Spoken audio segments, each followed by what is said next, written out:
even though we might lose the campaign, there's other ways that we can win around that set us up better in the long term. Any losers in the audience today? You're excited? Here we go, we're ready to lose. I'm going to be looking at a couple moonshot campaigns, by which I mean very ambitious campaigns that stand a pretty good chance of losing, that I think are still really some of the most exciting things happening in the movement, and why I'd love to see more campaigns like this. So the two examples we'll be looking at are Sonoma County Direct Action Everywhere is running a ballot initiative to ban CAFOs in Sonoma County, and that would shut down about 21 large CAFOs. So a lot of opposition coming out, a lot of money against them. And in Denver, Colorado, Primeval Future is running a ballot initiative to ban slaughterhouses in the city, which would close the largest lamb slaughterhouse in the country. So likewise, a lot of money and opposition, and it's going to be a pretty uphill battle. But to disclose, I do have some affiliations with both of these organizations. So that's me after I first got involved in the animal rights movement. My background is with DXE. I actually first learned that there was such a thing as an animal rights movement at this conference in the same hotel in 2015. It was very inspiring, and the last talk that I saw there was Wayne Chung, and that got me really excited about DXE's strategy, so I spent several years as a DXE organizer, and eventually stepped back and worked on some research with an organization called Pax Quantum that's now incubated Primeval Future, which is a group focused on scaling exactly these kinds of campaigns. So that's a little background on where I'm coming from. I want to make it totally clear in both of the examples that I've talked about, we are trying to win. So Sonoma County polling shows for the factory farming ban that it's a toss-up, and there's promising effects of messaging in that same polling. So there's good reason to think that with a really effective campaign, they can get enough resources. There's a real shot of, extremely impactful ballot initiative passing. And Denver, polling's a little bit worse for us, but we have paired the measure with a fur ban, so we're trying to get this kind of foot in the door effect, and we're doing everything that we can to get these measures to pass. And even if I knew that both of these measures were pretty much guaranteed to fail, I still think that they would be worth running. And I want to say why. So why should we play to lose? Why should we be willing to lose campaigns on purpose? Well, I think the better question would be, what are the benefits that we can get from ambitious, long-shot campaigns that we can't get from more winnable campaigns? So when we were getting ready to introduce these measures, we definitely got feedback from folks in the movement.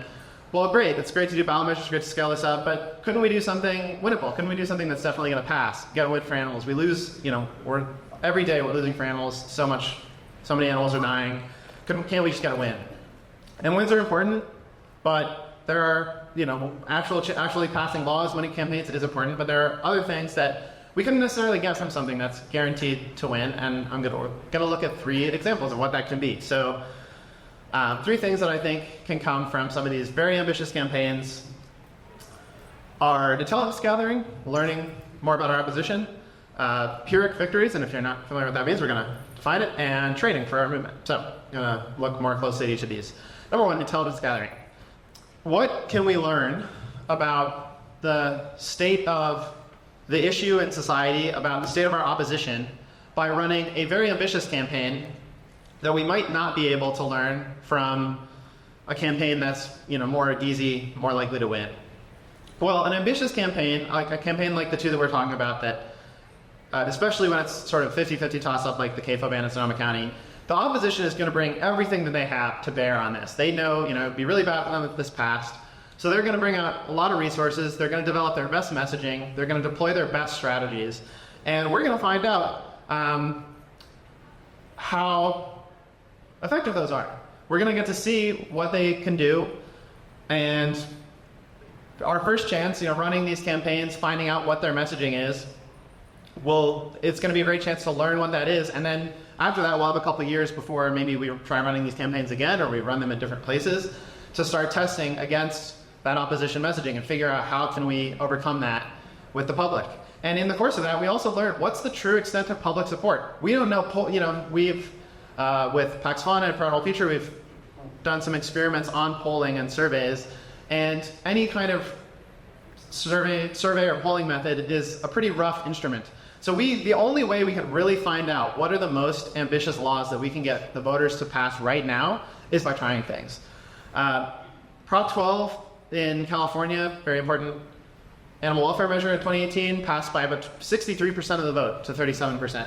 And in Massachusetts, question 3, very similar issue, passed by something like 80% of the vote. So what's the most ambitious thing we can pass by 51% of the vote? I want to know, because that's the best law that we can get passed for animals right now. So in terms of opposition research, just wanted to, a good example of this is the website that the slaughterhouse in Denver put up to oppose the campaign. And what I learned from this is that our opposition kind of sucks at making campaigns for public sort of electoral campaigns. They're really good at flexing their muscle in, inside the halls of power and influencing politicians to get what they want, but they're not used to these kind of public fights. So the URL is literally stopthebanprotectjobs.com, and that's like, who's ever going to find that? So that's great. Okay, finding out what their weaknesses are. So that leads me to number 2, which is imposing a Pyrrhic victory. This term comes from military strategy, and it essentially means a tactical success, so winning a battle that comes at such a high cost to you that it actually acts like a strategic defeat. So it's when you win a battle in such a way that actually makes it more likely that you're going to lose the war.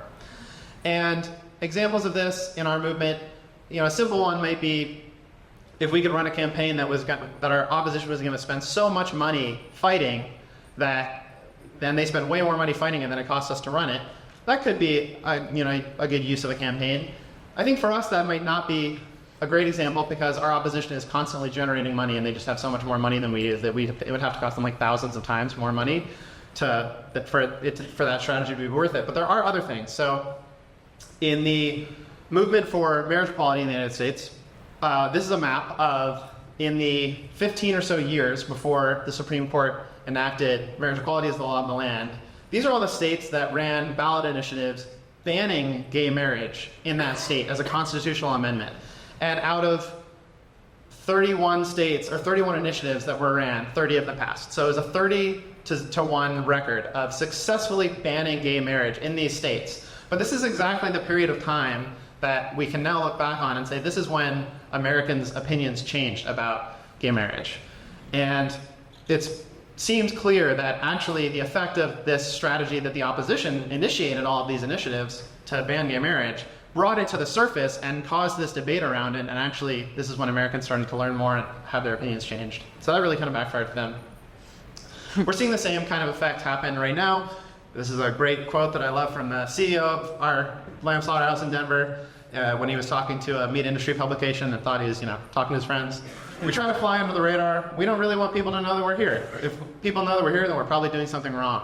So I can guarantee you that as a result of this measure, lots of people in Denver are finding out that there is a slaughterhouse in Denver, and we're helping to do that by printing out a lot of stickers and flyers and spreading these all around the city. So even if the measure fails, symbolically, the public will have more information about this industry and more information about what it looks like locally, and that can set us on a path towards winning something like this or something even more impactful in the future. And the number 3 reason for these moonshot campaigns is training. So I wonder, is there anyone in the room who trains a martial art? Awesome. If you only ever take fights with opponents that you know you can beat, how far will you progress as a martial artist? Not far, yeah. You need to fight people who are going to beat you. And you learn more. My dad was my basketball coach as a kid, and one of the things he always taught us is you learn more from losses than you learn from victories. And I think that's key for us as a movement. When we set out a really ambitious goal for a campaign and we say, this is going to take everything we've got to even have a shot at passing this. If all of our activists in our community come out as much as you can, give as much time as you can, spare that extra $1 instead of buying coffee that month and donate to the campaign, we might have a shot at this. That's going to bring out our very best. And we'll start to build those muscles. And even if we don't get it the first time, as long as we're really intentional about using that momentum and translating that into our next project, it can compound on itself and it can lead to a great result. So, in summary, reasons to run ambitious campaigns: we can gather intelligence. Intelligence gathering, it costs money. Even polling costs money, but it's worth money. It's something we know. We have lots of organizations in the space that just focus on research. So it's worth spending money and time and energy even if all we're going to get is learning more about the real situation that we're in. And I think moonshot campaigns can be a cost-effective way to do that. Pyrrhic victories, even though we might lose the campaign, there's other ways that we can win around that set us up better in the long term, and training for ourselves and our movement. So that's all I got. Thanks so much.